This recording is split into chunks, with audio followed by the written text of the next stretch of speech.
Nous allons travailler aujourd'hui sur Genèse chapitre 6, du verset 5 à 18. L'Éternel vit que la méchanceté des hommes était grande sur la terre et que toutes les pensées de leur cœur se portaient chaque jour uniquement vers le mal. L'Éternel se repentit d'avoir fait l'homme sur la terre et il fut affligé en son cœur. Et l'Éternel dit: j'exterminerai de la face de la terre l'homme que j'ai créé, depuis l'homme jusqu'au bétail, aux reptiles et aux oiseaux du ciel, car je me repens de les avoir faits. Mais Noé trouva grâce aux yeux de l'Éternel.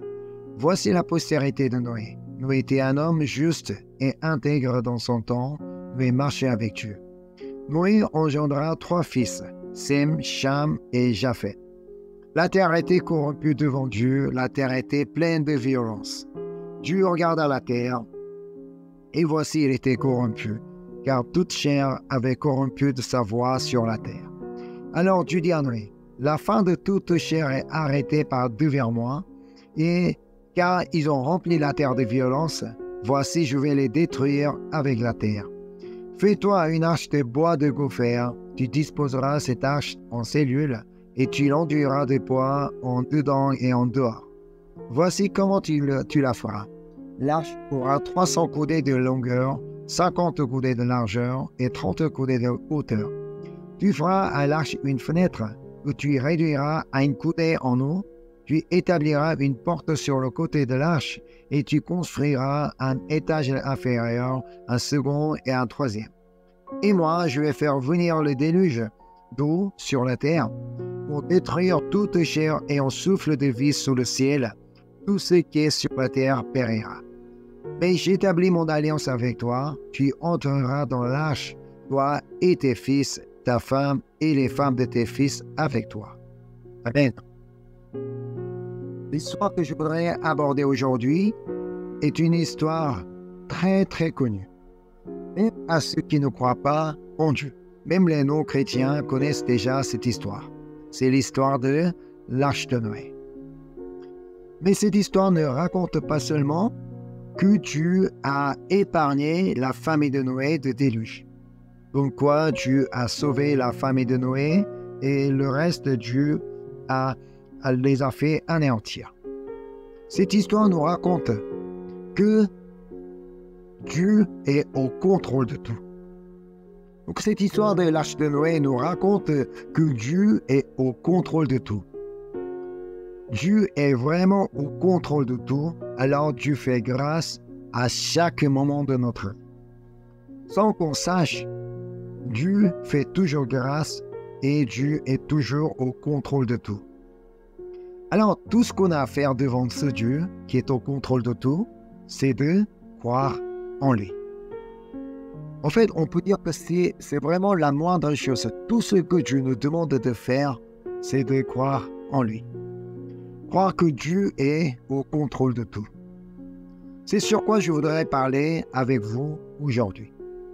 Tout d'abord, pour bien comprendre cette histoire de déluge, il est primordial de comprendre pourquoi Dieu l'a fait. Pourquoi Dieu a permis le déluge sur la terre. Donc on va relire le verset 7. Et l'Éternel dit: j'exterminerai de la face de la terre l'homme que j'ai créé, depuis l'homme jusqu'au bétail, aux reptiles et aux oiseaux du ciel, car je me repens de les avoir faits. Ici, quand tu dis « je me repens car je me repens de les avoir faits », ce n'est pas pour dire que Dieu reconnaît son erreur.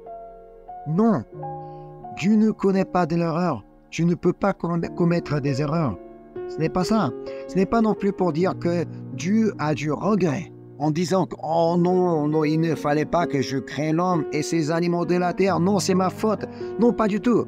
En fait, c'est une façon de dire qu'il était vraiment difficile pour Dieu de voir la terre remplie de méchanceté. Dieu était vraiment attristé de voir la terre remplie de méchanceté.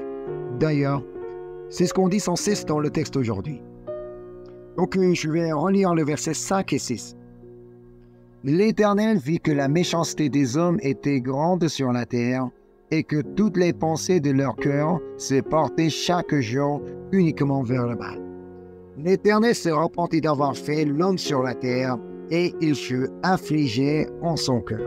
Voilà, c'est une façon de dire combien Dieu était triste de voir l'homme agir ainsi. C'est Dieu qui a créé l'homme. C'est Dieu qui a tout créé.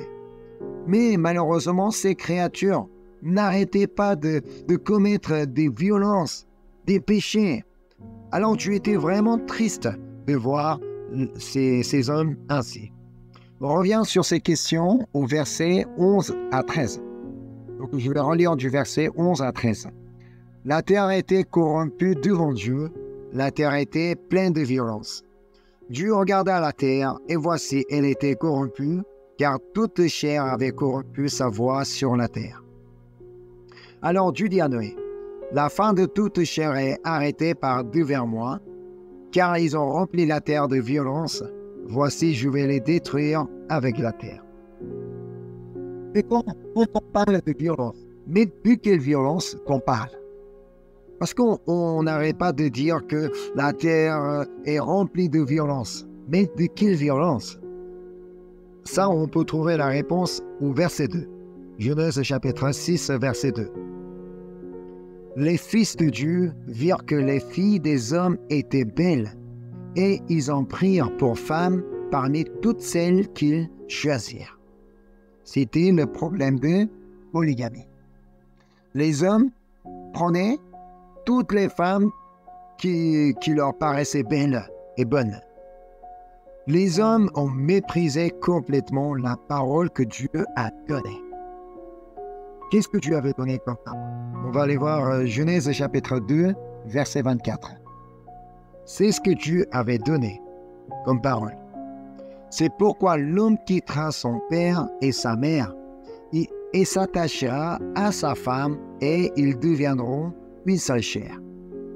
L'homme doit s'attacher à sa femme, non pas à ses femmes. Uniquement à sa femme, non pas à plusieurs femmes. C'est ce que Dieu avait dit clairement. C'est uniquement entre l'homme et la femme qu'ils peuvent devenir une seule chair. Un homme et une femme peuvent devenir une seule chair. L'homme et l'homme ne peuvent pas devenir une seule chair, ni la femme et la femme, ni l'homme et les femmes, ni la femme et les hommes. Ça, c'est pas possible. Donc Dieu a dit très clairement, l'homme et la femme deviendront une seule chair. Mais ce n'était pas tout. Donc, le problème ne restait pas uniquement ce problème de polygamie ou donc un homme qui prenait un homme ou une femme qui prenait une femme. Ce n'était pas tout. On va regarder cet exemple là, donc, dans Lévitique, chapitre 18, verset 23. C'est vraiment surprenant qu'à l'époque, des choses arrivaient entre les hommes. Dieu dit, tu ne coucheras point avec une bête pour te souiller avec elle. La femme ne s'approchera point d'une bête pour se prostituer à elle. C'est une confusion. Qu'est-ce que ça veut dire? Ce n'était pas la question de polygamie entre l'homme et l'homme, la femme et la femme. Mais il s'est passé quelque chose entre l'homme et l'animal. Mais le monde auquel nous vivons aujourd'hui légalise de plus en plus le mariage homosexuel. Déjà, donc, beaucoup de pays d'Europe, ils ont déjà passé à la loi, donc ils ont tous accepté, toléré tout ça. Mais on va finir un jour par tolérer le mariage entre l'être humain et l'animal. Ce n'est pas très loin. Donc, ça va venir. Donc, vu ce qui se passe dans le monde actuel, ça va venir un jour. Le jour où Dieu a décidé d'exterminer de la face de la terre l'homme, le bétail, les reptiles et les oiseaux. La terre était remplie de cette méchanceté. Mais Noé a trouvé grâce aux yeux de l'Éternel. C'est ce qu'on peut lire dans le texte aujourd'hui. Genèse chapitre 6, verset 8. Je lis. Mais Noé trouva grâce aux yeux de l'Éternel. Mais comment Noé pouvait trouver grâce aux yeux de l'Éternel, alors qu'à l'époque, la terre était remplie de méchanceté? Mais comment Noé pouvait trouver grâce aux yeux de l'Éternel? La réponse se trouve au verset suivant, le verset 9. Voici la postérité de Noé. Noé était un homme juste et intègre dans son temps. Noé marchait avec Dieu. Noé marchait avec Dieu. Noé a trouvé grâce aux yeux de l'Éternel parce qu'il était un homme juste et intègre. Il pouvait être juste et intègre parce qu'il marchait avec. C'est un point très important. Parce que Noé était quelqu'un qui marchait avec Dieu, qu'il pouvait être à la fois juste et intègre. Parce que marcher avec Dieu veut dire que Noé savait que Dieu était toujours là auprès de lui, que Dieu est toujours là en train de le regarder. Donc, il vivait devant Dieu. Il vivait toujours dans la présence de Dieu. Parce qu'il vivait toujours en face de Dieu. C'est pourquoi il ne pouvait mener une vie juste et intègre. C'est la raison pour laquelle il n'avait qu'une seule femme, ainsi que ses fils. Ses fils n'avaient qu'une seule femme aussi. C'est ce qu'on peut lire dans le texte aujourd'hui. Alors Dieu adresse la parole à Noé. Le verset 13. Le verset 13. Alors Dieu dit à Noé, la fin de toute chair est arrêtée par devers moi, car ils ont rempli la terre de violence. Voici, je vais les détruire avec la terre. Si Dieu dit ainsi à Noé, c'est parce que Noé ne faisait pas partie des gens qui ont rempli la terre de violence. Noé n'était pas comme les autres. Noé ne participait pas à la violence. Et il ne faisait pas partie non plus parmi ceux qui sont détruits par Dieu. D'un côté, Noé pouvait remercier Dieu. « Oh, merci Seigneur de m'avoir épargné. » Mais d'un côté, il devait être confus. Parce qu'il devait se poser la question, mais comment ça? Tu vas détruire les gens? Mais comment tu vas détruire ces gens-là? Qu'est-ce que tu vas faire? Alors, Dieu lui dit comment il va le réaliser. C'est du verset 14 à 17 du texte aujourd'hui.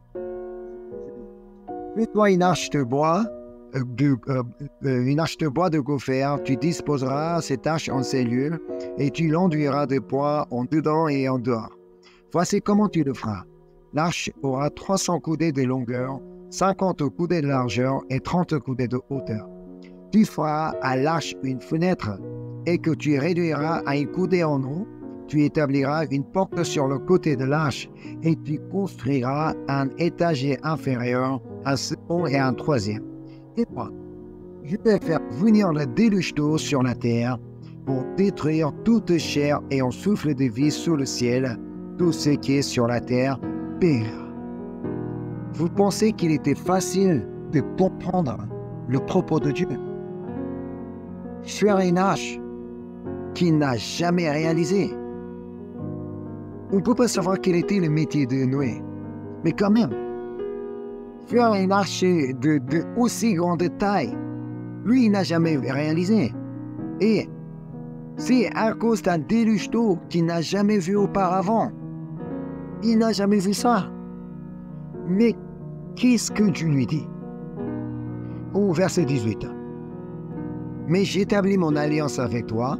Tu entreras dans l'arche, toi et tes fils, ta femme et les femmes de tes fils avec toi. Ça veut dire donc que toi et ta famille, vous allez être épargnés. Alors il pourrait dire, oh merci Seigneur de m'avoir choisi pour délivrer ma famille. Mais faire une arche à cause du déluge d'eau. Mais c'est quoi déjà? C'est quoi déjà le déluge d'eau? Là, parce qu'il n'avait pas cette imagination, donc il ne voyait pas ce que c'était. En plus, une arche de 300 coudées de longueur, ça veut dire à peu près 150 mètres de longueur. C'est bon, hein? Avec à peu près 25 mètres de largeur et à peu près 15 mètres d'hauteur. C'était énorme. En plus, avec le bois de gopher, pas n'importe quel bois. Dieu avait choisi le bois de gopher. Ça veut dire donc il ne pouvait pas choisir n'importe quel arbre qui se trouvait à côté. Il devait disposer cette arche en cellules, enduit de bois en dedans et en dehors. Il devait trouver de bois pour pouvoir enduire en dedans et en dehors. Et en plus, il devait construire ça sur 3 étages. On ne peut pas connaître la construction de l'époque, mais il est peu probable qu'il existait un meuble à 3 étages. Non, ça c'est pratiquement impossible. Et ce n'était pas tout. On va lire le verset 19 et 20. De tout ce qui vit, de toute chair, tu feras entrer dans l'arche 2 de chaque espèce pour les conserver en vie avec toi. Il y aura un mâle et une femelle. Des oiseaux selon leur espèce, du bétail selon son espèce, et de tous les reptiles de la terre selon leur espèce, 2 de chaque espèce viendront vers toi pour que tu leur conserves la vie. Waouh! L'arche n'était pas que pour sa famille. Il devait réaliser une grande arche pour y entrer avec les animaux. Et ce n'est pas encore fini. Le verset 21. Et toi, prends de tous les aliments que l'on mange et fais-en une provision auprès de toi afin qu'ils te servent de nourriture ainsi qu'à eux. Et comment ça? Faire une provision des aliments pour sa famille et pour les animaux. Qu'est-ce qu'ils mangent ces animaux? Je ne connais pas tous les animaux. Je ne peux pas prévoir ce qu'ils mangent. Je ne peux pas connaître ce qu'ils mangent. Mais en plus, c'est pour combien de jours? On doit préparer la nourriture pour combien de jours? Ça, tu ne l'as pas dit. Noé pouvait poser beaucoup de questions ainsi. Il n'y a rien qu'en arrivant jusqu'ici, donc j'ai posé pas mal de questions. Donc exactement les mêmes questions que Noé pouvait poser à Dieu. Or, Noé pose aucune question et il exécute tout ce que tu lui avais ordonné. C'est ce que dit le verset 22 du texte aujourd'hui. C'est ce que fit Noé. C'est ce que fit Noé. Il exécuta tout ce que tu lui avais ordonné. C'est ce qu'on appelle croire en Dieu.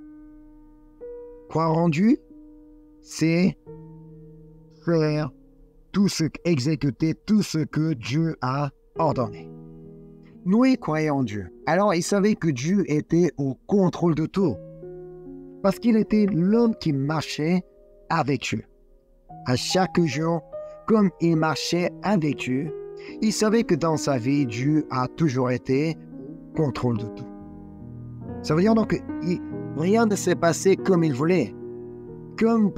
Étant donné que Dieu était toujours au contrôle de sa vie, il savait que Dieu allait agir dans sa vie. C'est ce que dit Psaume chapitre 37, verset 5. Recommande ton sort à l'Éternel, mets en lui ta confiance et il agira. Amen. Au chapitre 6, Dieu ordonne Noé de faire une arche. Et en arrivant au chapitre 7, Dieu lui ordonne d'entrer dans l'arche avec sa famille. Cela signifie que Noé a fini de construire l'arche entre-temps. D'après les infos que nous avons dans la Bible, Noé a dû construire l'arche pendant au moins 80 à 90 ans. Car Noé a engendré ses 3 fils à l'âge de 500 ans et il avait 600 ans lorsque le déluge d'eau était sur la terre. On ne peut pas connaître pendant combien d'années Noé a construit l'arche, mais quand même on peut deviner qu'il avait construit entre 80 à 90 ans. Nous ne pouvons pas savoir non plus combien de temps il a travaillé dans la journée. Depuis 7 heures du matin jusqu'à 10 heures de soir, ça on ne peut pas savoir. Mais lui, il devait aller lui-même chercher le bois de gopher. C'était à lui d'aller chercher le bois de gopher. Et c'était à lui de les couper. Et c'était à lui de les transporter. C'était à lui de les monter c'était à lui de les assembler. À l'époque, il n'y avait pas des équipements comme aujourd'hui, des engins lourds pour faire monter tout ça. En fait, les camions pour transporter tout ça, ça n'existait pas. Mais lui, il a achevé la construction.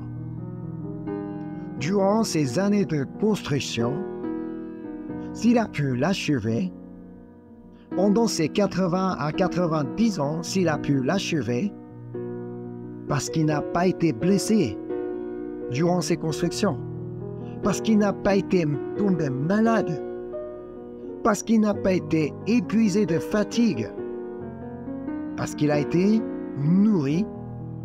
S'il n'a pas mangé, s'il n'a rien mangé pendant ces années, il ne pouvait avoir aucune force pour travailler, parce qu'il a été abreuvé, parce qu'il a pu boire quelque chose qu'il a pu continuer à travailler.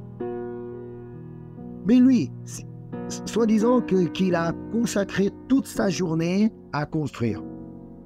Où est-ce qu'il pouvait trouver la nourriture? Où est-ce qu'il pouvait trouver de l'eau? Non. Qu'est-ce que cela signifie? C'est que Dieu a été au contrôle durant ces années de construction. Dieu était là pour pouvoir tout ce dont Noé avait besoin.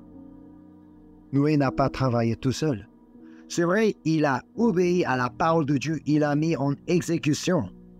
Mais Dieu était là pour voir ce dont Noé avait besoin. Noé a cru en Dieu et il a mis en Dieu sa confiance. Et Dieu, qu'est-ce que Dieu a fait? Dieu a agi dans sa vie. C'est pourquoi il a pu achever la construction. Et Dieu a continué à agir pendant qu'il était dans l'arche. Mais avant d'entrer dans l'arche, il fallait d'abord rassembler les animaux. Pour Noé, il était impossible. Lui, il ne pouvait pas. C'est Dieu lui-même qui a fait venir ces animaux auprès de Noé. C'est ce qu'on peut lire au verset 20 du texte d'aujourd'hui. Des oiseaux selon leur espèce, du bétail selon son espèce, de tous les reptiles de la terre selon leur espèce, deux de chaque espèce viendront vers toi. Ce sont les animaux qui viennent eux-mêmes vers lui pour que tu leur conserves la vie. Vous imaginez un peu la scène où les animaux arrivent de chaque côté. Un couple d'éléphants qui arrive de l'Est.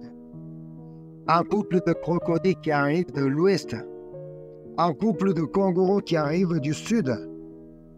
Un couple d'aigles qui arrive du ciel. Waouh! Enfin, comme ça, Noé est entré dans l'arche avec sa famille. Cependant, ce n'est pas lui non plus qui a fait entrer les animaux dans l'arche. C'est Dieu qui les a rassemblés, les animaux, mais ce n'est pas Noé qui les a poussés à faire entrer dans l'arche. Donc, on va aller voir Genèse chapitre 7, du verset 7 à 9. Et Noé entra dans l'arche avec ses fils, sa femme et les femmes de ses fils pour échapper aux eaux de déluge. D'entre les animaux purs et les animaux qui ne sont pas purs, les oiseaux et tous ceux qui se muent sur la terre, il entra dans l'arche auprès de Noé, deux à deux, un mâle et une femelle, comme Dieu l'avait ordonné à Noé. Dieu était encore au contrôle de tout. Mais comme nous pouvons lire ici, Noé et sa famille étaient déjà dans l'arche. Et les animaux eux-mêmes, ils sont entrés deux à deux dans l'arche. Waouh! Parce que Dieu était au contrôle de tout. Noé n'avait donc pas à s'inquiéter pour ça. Noé n'avait pas besoin de s'inquiéter. Oh, mais comment je vais faire pour rassembler tous ces animaux? Comment je vais faire entrer dans l'arche? Comment je vais pouvoir les placer? Non, il n'avait pas à s'inquiéter pour ça. Il n'avait qu'à croire en Dieu. Recommande ton sort à l'Éternel. Mets en lui ta confiance et il agira. Amen. Et encore, c'était Dieu qui a fermé la porte de l'arche. C'est ce que dit le verset 16 du chapitre 7. Il en entra, mâle et femelle, et toute chair comme Dieu l'avait ordonné à Noé, puis l'Éternel ferma la porte sur lui. C'est Dieu qui a fermé la porte de l'arche. Alors, Noé est entré dans l'arche, et chaque couple d'animaux s'est entré dans l'arche, et ils ont trouvé leur place dans chaque cellule. Donc tout le monde était installé à sa place. Les animaux à leur place et la famille de Noé à leur place. Mais rien ne s'est passé à l'extérieur, alors qu'ils sont tous déjà installés. C'est ce qu'on peut voir au verset 10. Ça, c'est très intéressant, le verset 10. 7 jours après, les eaux du déluge furent sur la terre. 7 jours après, ça veut dire donc que depuis qu'ils sont entrés dans l'arche, 7 jours après, les eaux du déluge furent sur la terre. Vous comprenez un peu la situation? Ils sont entrés dans l'arche pour échapper aux eaux du déluge, mais pendant 7 jours, rien ne s'est passé à l'extérieur. Bon, les animaux ne savent pas parler. Ils ne sont pas capables de se plaindre. Mais sa femme et ses enfants pouvaient se révolter contre Noé. « Papa, mais tu es sûr de toi ou quoi? C'est Dieu qui t'a dit de faire cette tâche et pour nous sauver des eaux de déluge. Mais c'est Dieu qui nous a fait entrer. Mais regarde-nous. C'est nous qui allons mourir pas ceux qui sont à l'extérieur. Mais on va périr ici dans l'arche, mais rien ne se passe à l'extérieur. Mais regarde les gens qui sont à l'extérieur, ils se moquent de nous. C'est eux qui vont vivre, nous, on va mourir ici. » Alors Noé, il a dû répondre ainsi à sa famille. Patientez, faites confiance en Dieu. Et en imaginant ce passage, ce que Moïse a déclaré au peuple d'Israël devant la mer Rouge m'est venu dans la tête. Car Noé pouvait dire exactement la même chose à sa famille. On va aller voir cette scène. Donc, on va aller voir Exode chapitre 14, verset 13. Je reformule ce verset en s'adaptant donc à la façon de Noé. Donc, je reformule. Noé répondit à sa famille. Ne craignez rien. Restez en place et regardez la délivrance que l'Éternel va vous accorder en ce jour. Car les méchants que vous voyez aujourd'hui à l'extérieur, vous ne les verrez plus jamais. Je ne sais pas, mais je pourrais peut-être dire que Moïse a repris ce que Noé avait déclaré à sa famille. Mais, chéris et mes enfants, ne craignez rien, restez en place et regardez la délivrance que l'Éternel va vous accorder en ce jour. Et après 7 jours d'attente, la pluie a commencé à tomber sur la terre. C'est ce que dit le verset 11 et 12. L'an 600 de la vie de Noé, le second mois, le 17e jour du mois, en ce jour-là, toutes les sources du grand abîme jaillirent et les écluses des cieux s'ouvrirent. La pluie tomba sur la terre 40 jours et 40 nuits. Et depuis que les eaux ont couvert la terre, et sont restées pendant 150 jours. La terre était complètement couverte des eaux. Et donc le verset 24. Les eaux furent grosses sur la terre pendant 150 jours. Les eaux étaient très épaisses, donc la mer a été partout. Ainsi, Noé, avec sa famille et les animaux, sont restés dans l'arche pendant 1 an. Ils sont restés dans l'arche pendant 1 an. Et au bout d'1 an, ils sont tous sortis sans rien sauf. Vous savez ce que cela signifie? Que Dieu les a protégés pendant qu'ils étaient dans l'arche. Durant durant cette année dans l'arche. Tout d'abord, la famille de Noé restait dans l'arche avec les animaux. Ils ne sont pas restés entre eux. Ils sont restés dans l'arche avec les animaux. Ce sont tous des animaux sauvages. Ce sont des animaux qui sont venus de nature. Alors, aucun d'entre eux n'a été dressé. Ils n'écoutent pas l'homme. En plus, parmi ces animaux, il y avait des carnivores. Ça veut dire donc des animaux qui attaquent des petits animaux. Et des animaux qui sont capables d'attaquer la famille de Noé. Et encore des animaux, des vermineux, qui ont du poison, comme des serpents, tout ça. Et encore des animaux qui sont très mauvais. Alors qu'ils sont restés enfermés pendant 1 an dans l'arche, la famille de Noé n'a pas été attaquée par ces animaux, n'a pas été blessée par ces animaux, et même entre les animaux, ils n'ont pas attaqué entre eux. C'est pourquoi tout le monde pouvait sortir sain et sauf. Comment ces choses peuvent arriver? Parce que Dieu est au contrôle de tout. Et encore, on avait un problème sanitaire. Aucun moyen pour la gestion de l'hygiène. Que ce soit hygiène corporelle, que ce soit hygiène alimentaire, il est surprenant qu'aucun d'entre eux n'a été touché par ce problème. C'est pire que Covid-19, donc ils étaient tous enfermés dans un endroit avec les animaux, pas d'hygiène. Si tout le monde pouvait être contaminé et tout le monde pouvait mourir de ça, n'est-ce pas? Que pouvait-il faire pour la gestion, pour la question de toilette? Pendant 1 an, il devait quand même aller se soulager. Peut-être on avait trouvé une solution pour la famille de Noé, mais pas de moyen pour les animaux. Comment faire pour les excréments des éléphants? Les animaux, ils font des caca. Pendant 1 an, imaginez, ils ont cumulé tout ça. C'est impossible. Donc, il n'y a pas de question d'hygiène. C'est un grand problème sanitaire. Mais personne n'est mort de ce problème. Ça veut dire Dieu était au contrôle de tout. Ce n'est pas tout.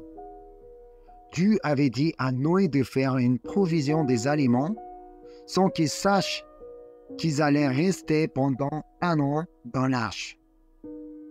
Préparer des aliments pour sa famille et pour tous les animaux pour quelques jours, c'est peut-être envisageable, peut-être possible pour quelques jours. Mais pour 1 an, c'est impossible. Rien que pour sa famille n'est pas possible. Il n'y avait pas de frigo. Il n'y avait pas de conserve. Préparer des aliments pour manger pendant 1 an, ça c'est impossible. Ils n'ont pas pu préparer pour 1 an. Tout de même, si tout le monde est sorti sain et sauf, cela veut dire que personne n'est mort de faim entre-temps. Qu'est-ce que ça veut dire? Dieu les a nourris, Dieu les a abreuvés, Dieu leur a trouvé des moyens de subsister. Parce que Dieu est au contrôle de tout. Vous comprenez? Donc, combien sa grâce est grande. Rien qu'en regardant cette histoire de l'arche de Noé. Dieu a montré comme quoi je suis là. Je suis présent. Pendant que vous êtes dans l'arche, pendant la préparation, je suis toujours là avec toi. On va aller voir 1 Corinthiens chapitre 2, verset 9. Mais comme il est écrit, ce sont des choses que l'œil n'a point vues, que l'oreille n'a point entendues et qui ne sont point montées au cœur de l'homme, des choses que Dieu a préparées pour ceux qui l'aiment. Noé n'avait pas Dieu de son œil. Il n'a rien entendu de son oreille. Il n'a aucune idée de ce que Dieu avait préparé pour lui. Et lui, tout simplement, il a cru en Dieu. Noé a cru en Dieu. Parce qu'il a cru en Dieu, il a exécuté tout ce que Dieu lui avait ordonné. On revient donc Genèse chapitre 7 verset 5. Noé exécuta tout ce que l'Éternel lui avait ordonné. C'est beau ce verset. Hein? Noé exécuta tout ce que l'Éternel lui avait ordonné. Que ce soit une parole pour chacun de nous. Junon a exécuté tout ce que l'Éternel lui a ordonné. Ça sera vraiment magnifique. Hein?